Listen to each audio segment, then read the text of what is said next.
Things complicating matters not only on the surface of the water, but out of the water are the winds and also the tides.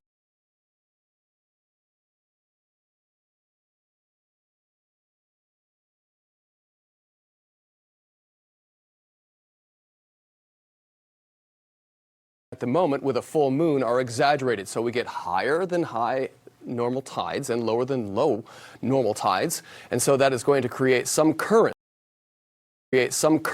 as they try to navigate these very difficult waters. Not to mention, John, winds will increase with the approach of our next weather front. All right, a difficult situation, but an urgent one. Derek Van Dam, thank you so much. Right. Sarah? All right. Thank you so much, John. A source is telling CNN that rapper and producer Sean Diddy Combs is a target of an ongoing sex trafficking investigation. The Department of Homeland Security, and this is video of the time that they raided his home in Los Angeles and Miami Beach just yesterday.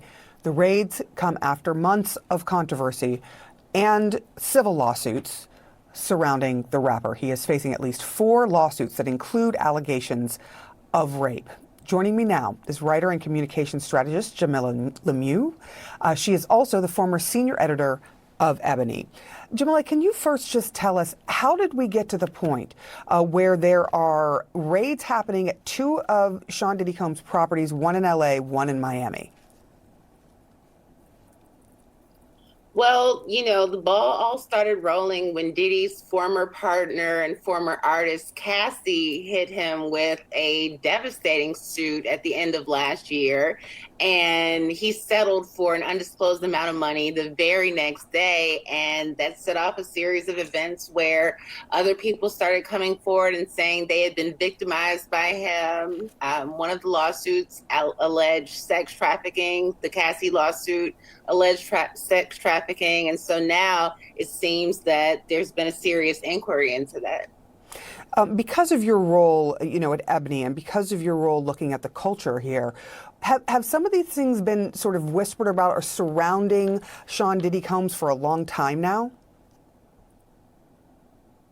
There have been allegations of violence surrounding Diddy for many years, violence against women, but nothing to the extent that we've seen in these lawsuits. He's not somebody who has a reputation for being a rapist or hanging out with underage girls. So the things that have come out in recent months are really shocking, even if you did, know him to allegedly be a violent person.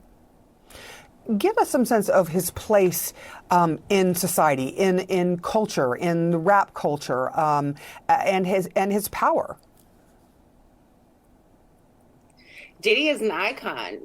He's responsible for one of the biggest moments in hip hop history, the bad boy era of the late 90s, early 2000s. They're responsible for the career, the Notorious B.I.G., Mace, Faith, so many just iconic, Black artists have come through Diddy's tutelage. Usher, he's a mogul. He was taking a lot of pride in being one of the first billionaires in hip hop.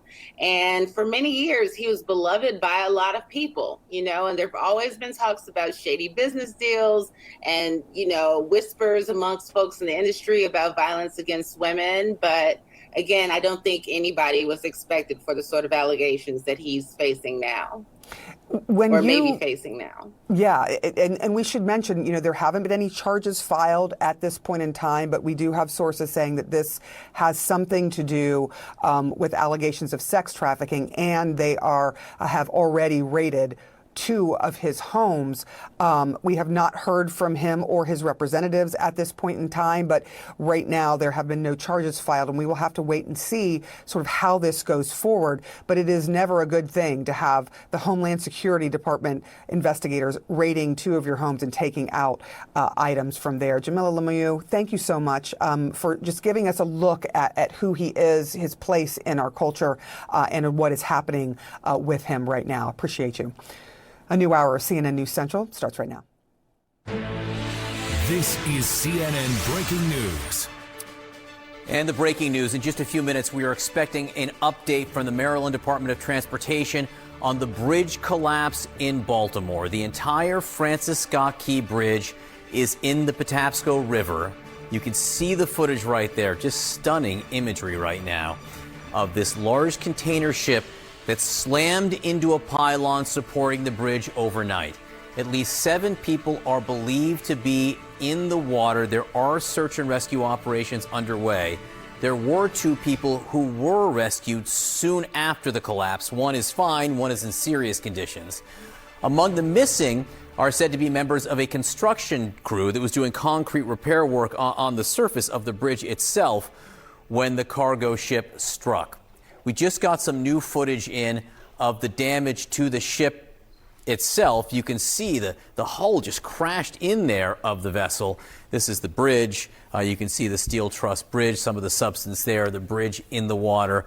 This is the newest footage we've seen and the closest images we've seen of the situation there. We have been told that no one on board the ship was injured. We have seen as Gabe Cohen and Pete Muntean both on the scene. Pete, let's start with you. Sorry, Gabe, I should say. Let's start with you. What are you seeing, Gabe? Well, John, this search and rescue operation is still very much playing out in front of our eyes. Take a look down the river from where we're standing. We're going to push in on that cargo, on the container ship, and you can see those massive pieces of steel, the chunks of the Key Bridge that are now laying in the water, one of them laying across the deck of that huge ship, and around it are several upwards of a dozen, I've counted, search and rescue boats. They have divers in the water. They are trying to find people. They've used sonar to figure out that there are cars, vehicles in the water.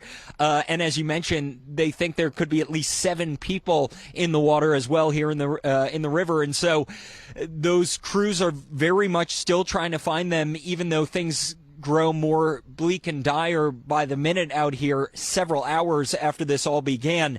If we pan to the left, you can see emergency vehicles that are parked along the riverbank that are also assisting in this rescue, and you can clearly see where the bridge collapsed, the part of the bridge that is still standing, and then suddenly it's gone. And it is a huge section, John, of the bridge that's missing, that has collapsed into the river. And so that tells you that crews are really having to search out a vast area. They are using every technology that they can, including that sonar, but it is not going to be an easy operation. Take a listen to what one official said a little bit earlier about this search and rescue. The conditions are difficult, right? We're talking about a deep channel port. It's 40, 50 feet of water, strong currents. The weather is windy, the water is cold. And so we certainly worry about those who are in the water, not to mention the fall from the bridge for folks who we know that there were individuals working on the bridge. And John, there you can see a helicopter as well. We've seen a Coast Guard helicopter flying around. It is a lot of agencies who are assisting right now, just hoping that there are still survivors out there to be rescued. All right, Gabe Cohen for us on the scene. Obviously, the Francis Scott Key Bridge, a major roadway, 31,000 vehicles a day pass over the span of 695, the outer belt in Baltimore. Pete Muntean, talk to us about how this investigation will be conducted. Well, we're probably going to hear some more new information here in a little bit, John. We're standing by for Maryland Governor Wes Moore to address the cameras here on the Dundalk side of the bridge. This is the east side of the Patapsco River. You can see essentially the bridge to nowhere behind me now. That is the normal portion of the bridge up to the suspension portion that collapsed into the Patapsco River there. To give you an idea of where we are, this is the mouth of the river that goes into Baltimore's Inner Harbor and Curtis Bay. This is right essentially in the center of the channel there, as you heard, about 50 feet deep on the other side of that bridge, about 20 feet deep. A lot of big questions that investigators will ask here about the collision and why this container ship flagged out of Singapore apparently lost control and went into one of the pilings of the Key Bridge here, completed in about 1977. So it is getting on the aging side of a bridge. The big question they will want to know is why the bridge, when this collision happened, folded so easily, but then also why this boat essentially went out out of control. By Maryland law, a pilot needs to be on board the boat with local knowledge of the channel and the harbor itself. Going into the port of Baltimore here, one of the busiest ports on the East Coast. You can see the container ship still in the Patapsco River, off in the distance there, filled up high with containers.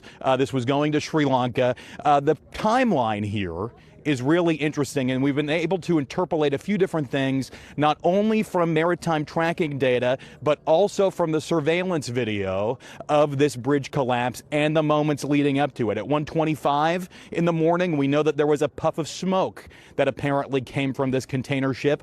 At 1:26, the lights on the ship itself flickered, and then at 1:27, the lights flickered again, followed by the collision only about 60 seconds after. So there are some big questions here about the reported power failure on board the boat and what the implications on board that ship and the power failure were. Was the pilot or were the crew able to control the boat? And what did they lose? What were they able to still control, or did they completely lose the impetus of control of this boat as it was careening toward that piling in the Patapsco River here? Some really big questions, and some really big questions about who will investigate this. The National Transportation Safety Board tells me that they're gathering early information right now in conjunction and in tandem with the Coast Guard.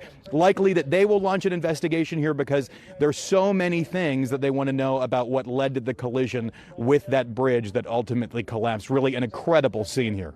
Yeah, they're going to have to piece this together. Pete Montiner, thanks to Gabe Cohen as well. And just to reiterate what Pete was saying there, this is the moment before the bridge was struck by the vessel. Obviously, the cargo ship should not have been there. This is where it should have been, right there in the center of the span. That is the Deepwater Channel. Why wasn't it there? Why was it all the way over here? That will be the subject of the investigation. Sarah? And that is a question that I'd like to now ask CNN transportation analyst and former Inspector General at the Department of Transportation, Mary Schiavo. What could it have been? When you look at the scenario, we don't have all the facts, we don't have all the details, but we have a few things like the lights were flickering on this cargo ship before it hit this pylon. It was sort of moving to one side. It should have been more in the middle. When you look at this, what are you thinking could have occurred here? Well, when I look at it, and also with the great information Pete just gave us, I mean, those are really important clues. It says to me that indeed there was something on the ship that caused a steering problem, because river pilots are highly trained individuals. They know the channels. There's an old saying, safe passage requires local knowledge in the maritime industry, and they had that, on board. You don't get out of the channel when you're doing a maritime passage because you could run aground, not just you could hit something, hit a bridge, but the pilot on that ship would have known this, would have been very experienced. You have a lot of training, you have a background check. So that was a really important piece of information. The fact that it was out of the channel for a couple of minutes before the hit is also important, along with the light. So it does sound like the ship had some sort of a problem, and a ship that large and that heavy would be very difficult without the steering, and most likely they lost the thrusters, the underwater, they call them bow thrusters, and they can move the ship sideways as well. So if they lost the steering capability, they might have lost those as well. They could not avoid something. So that was a lot of really useful information that we just got.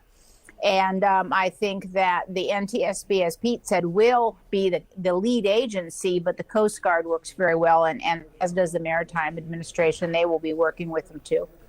Yeah, and we should update you on some of the new details that we got in the last few minutes, which is that the Port Authority is saying that back in 2016, this is when this particular ship is reported to have an incident. So that's been a while. And that the crew on the ship, that no one was injured. We now know that from the company itself. There was concern about the crew being on the deck there, where you see the bridge collapsed and sort of strangling it, if you will, after it hit that pylon. So everyone on the ship okay at this hour. I want to switch to now the search and rescue. That is the urgent thing ongoing now. We are now more than 8 hours after this collapse. The water is frigid, but we are hearing that divers have been able to get in the water from local officials.